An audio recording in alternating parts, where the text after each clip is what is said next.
भतीजे, मैं दुबई जा रहा, तुम अपनी चाची का बहुत ख्याल रखना। ये कहानी है एक चाची और भतीजे की। जब चाचा पैसे कमाने दुबई चला जाता है और यहाँ चाची और भतीजे की अचानक सेटिंग हो जाती है। जब सनी और इसकी चाची चच्चे को एयरपोर्ट छोड़ के वापस आ रहे होते तो चाची कहती है, सनी रुको, मुझे अपने घर छोड़ कर आओ।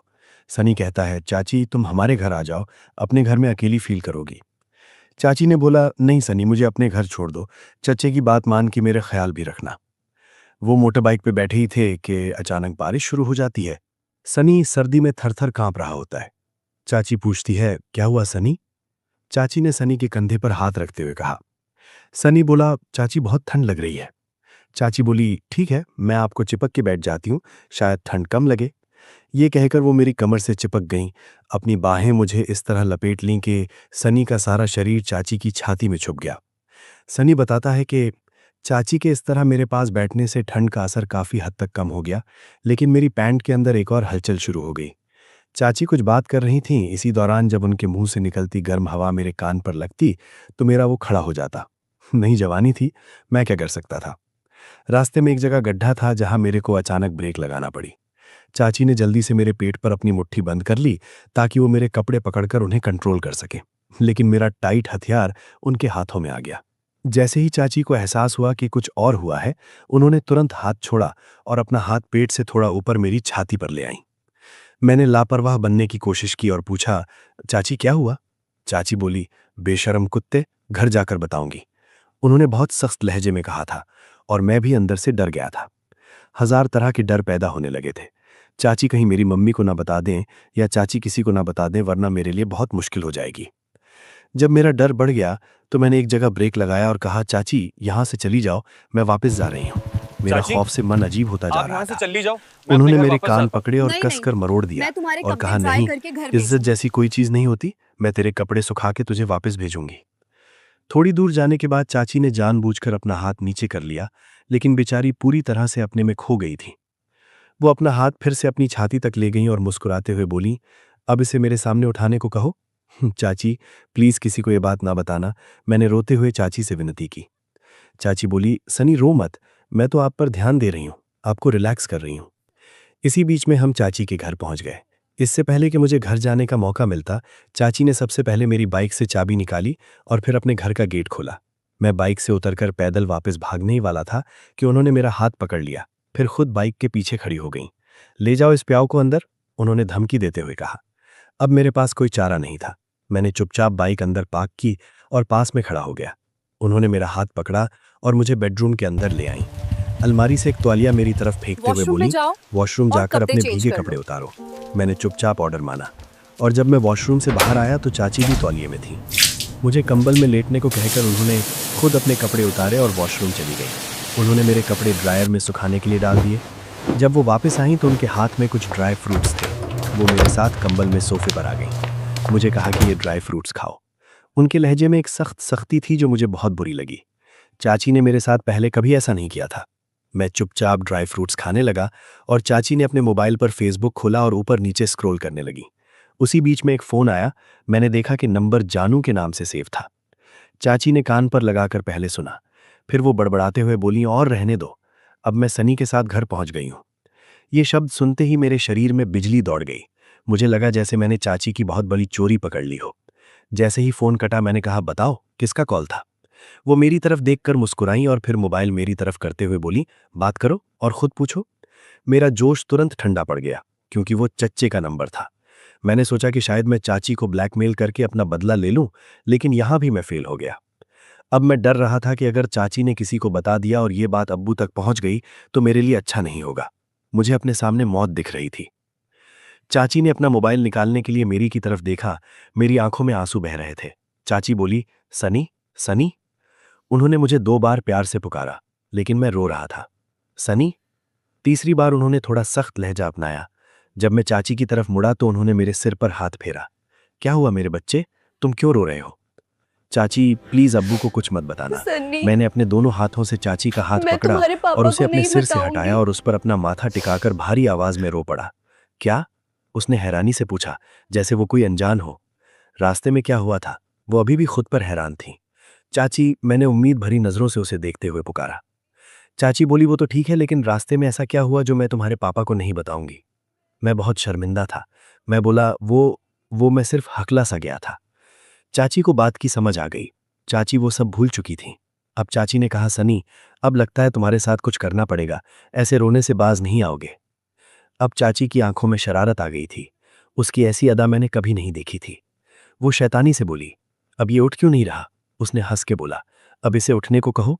मैं तो शर्मा गया। चाची के चेहरे पर पहली शैतानी मुस्कान देखकर मैं समझ गया कि चाची मेरे जज्बात से खेल रही हैं। ठीक है, उठाओ इसे, चाची ने फिर कहा। इस बार चाची की आवाज में बहुत मिठास थी। हाँ चाची, ये बताओ, तुम क्यों डरते हो? तुम सच बताओ, मैं बड़ा करती हूं और मैं किसी को कुछ नहीं बताऊंगी। अब चाची की वही शैतानी मुस्कान और गहरी हो गई और वो मेरा हथियार पकड़ के हिलाने लगी। 1 मिनट में मेरा काफी बड़ा हो गया था। चाची पर मस्ती तारी हो गई थी। चाची बोली, अभी ये सही से सख्त नहीं हुआ है, इसे और बड़ा करो। क्या तुम्हारा किसी लड़की को देखकर खड़ा नहीं होता? मैं बोला, ऐसे खड़ा नहीं होता। हाँ, अगर कोई लड़की हो और उसे प्यार करूं तो खड़ा हो जाता है। अब मैं काफी बेखौफ हो गया था। चाची हवस भरी आवाज में बोली, तो क्या मैं तुम्हें लड़की नहीं लगती? मैं बोला, हाँ तुम लड़की तो हो, लेकिन चाची हो। फिर चाची ने कहा कि अच्छा ये समझ लो, आज मैं तुम्हारी कोई चाची नहीं, मैं कोई लड़की हूं। नहीं नहीं, लड़की नहीं, चाची। इस बार मैंने भी बहुत हवस भरा जवाब दिया। चाची बोली, तुम बहुत हरामी हो सनी। उसने मुझे कान से खींचा और मेरी गर्दन पर किस किया। उसने अपना हाथ नीचे किया और तौलिए की बेल्ट खोल दी। अब जो डर कुछ देर पहले मुझे रुला रहा था, वो मुझ पर हावी नहीं हुआ। पहली बार मेरा हाथ हिला। मैंने चाची का तौलिया नीचे खींचा, उनकी छाती को नंगा किया और वही प्यार करने लगा। जब मैंने करवट बदलकर उनकी तरफ देखा तो मेरा शरीर तौलिए से अलग हो गया। चाची के स्तनों को सहलाते हुए मैंने उनके तौलिए की बेल्ट भी खोल दी। उनके नंगे स्तन मरी आंखों को चौंधिया रहे थे। मुझे अपने स्तनों की डोरियों पर चटकियां काटना शुरू कर दी। चाची पर मस्ती तारी हो रही थी। इस मस्ती में वो हल्की हल्की सिसकारियां भी ले रही थी। अगरचे मैंने चाची के तौलिए की बेल्ट खोल दी थी, लेकिन मुझे स्तनों के नीचे उनके शरीर की गर्मी महसूस नहीं हो रही थी। मैंने स्तनों से खिर गर्दन तक पहुंचते हुए मैंने एक लंबी सांस ली और वहां की गर्म हवा चाची के गर्दन और कानों में फूंकी। चाची ने अपनी आंखें मस्ती से ऊपर फेर लीं, अपना हाथ मेरे सिर पर रखा, अपनी उंगलियां मेरे बालों में उलझा दी और मुझे बहुत धीरे से मस्ती वाली आवाज में पुकारा, सनी। हाँ चाची जान। तुम जान नहीं कह सकते, उसने मेरी गर्दन पे किस करते हुए बोला। नहीं चाची, आज के बाद आप मेरी चाची जान हो। उसने अपना हाथ मुझसे छुड़ाया और नीचे ले गई, और जब उसने अपना हाथ वापस लाया तो उसकी उंगलियों पर नमी थी। मैंने फिर से उसका हाथ पकड़ा, उसकी उंगलियों को सूंघा और एक लंबी सांस ली जो मुझे नशीली लगी। मेरी आंखें बंद थीं। चाची ने अपनी उंगलियां मेरे मुंह में डालते हुए मुझे जोर से अपने सीने से लगा लिया। कुछ देर के लिए हम दोनों, चाची और भतीजे ने, अपनी आंखें बंद कर लीं और एक दूसरे को महसूस किया। जब चाची की पकड़ मुझ पर ढीली हुई तो मैं नीचे की ओर बढ़ने लगा, अपनी जीभ उसकी छाती पर फेरने लगा। अब मैं चाची के अंग अंग को महसूस कर सकता था। उनकी नाभि के नीचे हाथ डालकर मैंने अपने हाथ उनकी कमर पर रख दिए। चाची की नाभि के नीचे थोड़े थोड़े बाल थे। शायद उसने 3-4 दिन पहले ही उसे शेव किया होगा। मुझे अपने गालों को उन बालों की लटों पर रगड़ने से खुजली हो रही थी। अब मेरे हाथ उसके हिप्स के ठीक ऊपर थे और मेरी जीभ उसके मैखाने के चारों ओर घूम रही थी, जबकि मेरी साकी मदहोश थी। मैखवार प्यासा है और यहां साकी पिलाए को तरस रहा है। मैंने अपनी उंगलियां उसके हिप्स पर रखीं और अपनी जीभ उसकी नाभि के नीचे उसके निप्पल्स पर रखी, और रगड़ने के बजाय मैंने अपनी जीभ से दबाना शुरू कर दिया। काफी प्रेशर डालने के बाद मैंने थोड़ा नीचे जाते हुए अपनी जीभ अंदर डाल दी। ये मेरा नशा थी और मैं अच्छा कर रहा था। जब मैं अपनी जीभ ऊपर से नीचे फिर दाएं घुमाता तो चाची को एक सिजलिंग एहसास होता। कुछ ही देर में चाची अपने क्लाइमेक्स पर पहुंचने लगी। उनकी सांसें बहुत तेज थीं और वो जोर जोर से कराह रही थीं। इससे पहले कि चाची हिम्मत जवाब दे जाती, उन्होंने मेरे बाल पकड़कर मुझे ऊपर खींच लिया। उनकी पकड़ बहुत ढीली थी, जैसे उसमें कोई ताकत ही नहीं बची हो। मैंने उनकी मुश्किल दूर की और अपना शरीर उनके शरीर से रगड़ते हुए ऊपर की ओर बढ़ा। चाची मुझसे थोड़ी लंबी थी। मैंने अपने पैर उनके पैरों पर रखे और अपने होंठ उनके होंठों पर। सनी, डाल दो। उसकी आवाज में बहुत मस्ती थी। उसने एक हाथ अपने कंधे पर रखा और दूसरा नीचे ले जाकर अपने हथियार को चाची की पंखुड़ियों पर रखा और उसे अंदर ढकेल दिया और अपना हाथ चाची के दूसरे कंधे पर रख दिया। चाची ने मुझे अपने पैरों से ऊपर फेंक दिया, जिससे झटका लगा। मैंने चाची के कंधों को कसकर पकड़ रखा था और मेरी कोहनियां चाची के छातियां दबा रही थीं। वो काफी बड़े थे और निप्पल काफी टाइट हो चुके थे। मैं अपना वजन चाची के छातियों पर डालता और अपनी कमर ऊपर उठाता, जिससे मेरी टोपी तो अंदर जाती लेकिन मेरा बाकी हिस्सा बाहर आ जाता। जब चाची मुझे अपने पैरों से ऊपर पछेड़ती तो मैं भी झटके से अपनी कमर नीचे कर लेता, जिससे मेरा पूरा शरीर चाची के अंदर चला जाता। चाची ने एक आह भरी और उसे अपने अंदर ले लिया। हम दोनों नशे में चूर हो रहे थे और अपनी स्पीड भी बढ़ा रहे थे। चाची के कंधों पर मेरी पकड़ और मजबूत हो गई और मेरा पूरा शरीर मेरी कोहनियों में आ गया। हम दोनों के शरीर से गर्मी निकल रही थी और फिर अचानक उस आखिरी जोरदार झटके के बाद मैं चाची के अंदर समा गया। चाची भी मेरे साथ निचोड़ गई और अब हम दोनों रिलैक्स हो गए और गहरी सांसें लेने लगे। अपने शरीर को पूरी तरह से रिलैक्स होने दिया।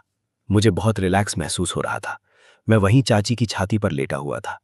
हम दोनों कंबल के अंदर लेटे हुए थे। मेरी सांसें अभी भी तेज चल रही थीं। हमारे शरीर से पसीना बह रहा था और ठंड का कोई नामो निशान नहीं था। मेरा दिल चाची की छाती पर टिका हुआ था। उनकी धड़कन मेरे कानों में गूंज रही थी। वो धीरे धीरे मेरे बालों में उंगलियां फेर रही। थोड़ी खामोशी के बाद चाची ने धीरे से मेरा नाम पुकारा, सन्नी। जी चाची जान। मैंने बिना सिर उठाए अपना चेहरा उनकी छाती पर रगड़ते हुए जवाब दिया। अब तुम मानोगी कि मैं तुम्हारी चाची नहीं बल्कि तुम्हारी गर्लफ्रेंड हूं? उन्होंने शैतानी अंदाज में पूछा। मैं हंसा। अब मुझे मानना पड़ेगा, लेकिन फिर भी तुम एक चाची हो, ये मजा सिर्फ एक चाची ही दे सकती है। वो भी हंसी, फिर अचानक मेरी पीठ पर जोर से थप्पड़ मारा। कमीने, ये तो बस एक बार हुआ है, अभी तो बहुत कुछ बाकी है। उठ। मैं चौंक गया। अभी? हाँ, अभी। उन्होंने कंबल हटाया और उठ गईं। उनका नंगा शरीर ठंड में भी गर्म लग रहा था। उसकी छातियां अभी भी तनी हुई थीं, उसके निप्पल लाल थे। वो अलमारी के पास गईं, एक ड्रॉर खोला और एक छोटी बोतल निकाली। वैलेंटीन की एक छोटी बोतल। ये क्या चाची? मैं हैरान था। चुप रहो, अगर तुम पियोगे तो मजा दोगुना हो जाएगा। उसने 2 गिलासों में थोड़ा थोड़ा डाला, मुझे एक दिया और हमने एक एक घूंट लिया। शराब की गर्मी उसके शरीर में फैल गई। चाची ने गिलास नीचे रखा और मेरी तरफ मुड़ी। अब उसकी आंखें पहले से ज्यादा भूखी थीं। वो धीरे धीरे मेरे पास आईं, घुटनों के बल बिस्तर पर चढ़ीं और मेरे ऊपर झुक गईं। उसके बाल मेरे चेहरे पर गिर रहे थे। इस बार मैं ऊपर बैठूंगी। उसने अपने हाथ मेरी टांगों के बीच डाले, मेरा हथियार अपने हाथ में लिया और धीरे धीरे उसे रगड़ने लगा। कुछ सेकंड में वो फिर से खड़ा हो गया। चाची अपनी जगह पर बैठ गईं, दोनों हाथों से अपने स्तन दबाए और मेरी तरफ झुककर बोला, देखो, तुम्हारी चाची के स्तन अभी भी तुम्हारे लिए कितने सख्त हैं। मैंने हाथ बढ़ाकर उसके निप्पल दबाए। वो एक सिसकी के साथ उठी और फिर धीरे धीरे बैठ गईं। मेरा पूरा हथियार उनके अंदर गायब हो गया। आह सन्नी, तुम्हारा तो तुम्हारे चाचा से बहुत बड़ा है। उसने आह भरी और अपनी कमर घुमाने लगी। मैंने उसकी कमर पकड़ी और उसे झटके देने लगा। अब कमरे में सिर्फ हमारी सांसों और शरीर के टकराने की आवाजें गूंज रही थीं। चाची की सिसकियां अब चीखों में बदल गई थीं। चाची चिल्लाईं, सन्नी, जोर से और जोर से, आज अपनी चाची की फाड़ दे। मैंने दोनों हाथों से उसकी कमर पकड़ी, उसे ऊपर उठाया और नीचे से इतनी जोर से धक्का मारा कि वो चीख पड़ी। फिर तेज धक्कों का सिलसिला शुरू हुआ। चाची अपने छातियां पकड़े हुए थीं, उनका सिर पीछे झुक गया था और उनका मुंह खुला हुआ था। कुछ ही मिनटों में वो दूसरी बार खलास हो गईं। उनका पूरा शरीर कांप रहा था, उनकी छातियों पर पसीना चमक रहा था। वो मेरे ऊपर तड़प रही थीं, हाँप रही थीं। मैंने उन्हें नीचे धकेला। अब मेरी बारी थी। मैं उनके पैरों के बीच आया, उनके पैरों को उनके कंधों पर रखा और एक ही धक्के में उनके अंदर चला गया। चाची चीखीं, लेकिन वो खुश थीं। अब मैं और तेज धक्के मार रहा था। हर धक्के के साथ उनकी छातियां उछल रही थीं। वो मेरे कंधों को खरोंच रही थीं और बार बार लंबी सांसें लेते हुए कह रही थीं, सन्नी, बस अब सब कुछ मेरे अंदर डाल दो। मैंने अपनी कमर को आखिरी कुछ जोरदार धक्के देते सुना और मैं उनके अंदर झड़ गया। अंदर गर्म मादा भर गया। चाची ने मुझे कसकर गले लगा लिया। हम दोनों पिटाई के नशे में थे, एक दूसरे से सटकर लेटे हुए थे। एक घुटन भरी खामोशी छा गई। चाची ने मेरे कान में फुसफुसाया, अब से तुम रोजाना चाची की ऐसे देखभाल करते रहना। सन्नी मुस्कुराया और चाची के होंठों को चूमा। चाची, अब मेरे जीवन का सबसे बड़ा राज तुम्हारे पास है। अब तुम जो कहोगी मैं वही करूंगा। चाची हंस पड़ी, मुझे गले लगाया और बोली, तो आज रात यहीं रुक जाओ, अभी बहुत रात बाकी है। बाहर बारिश तेज हो गई थी, लेकिन कमरे के अंदर गर्मी अपने चरम पर थी। और इसी तरह बूढ़े चाचे की दुबई में 2 साल की जॉब लग जाती है। यहाँ सन्नी और जवान चाची को साथ रहने का मौका मिल जाता और चाची की जिंदगी में सुख आ जाता है और वो सारा दिन खुशी से चहचहाती रहती हैं।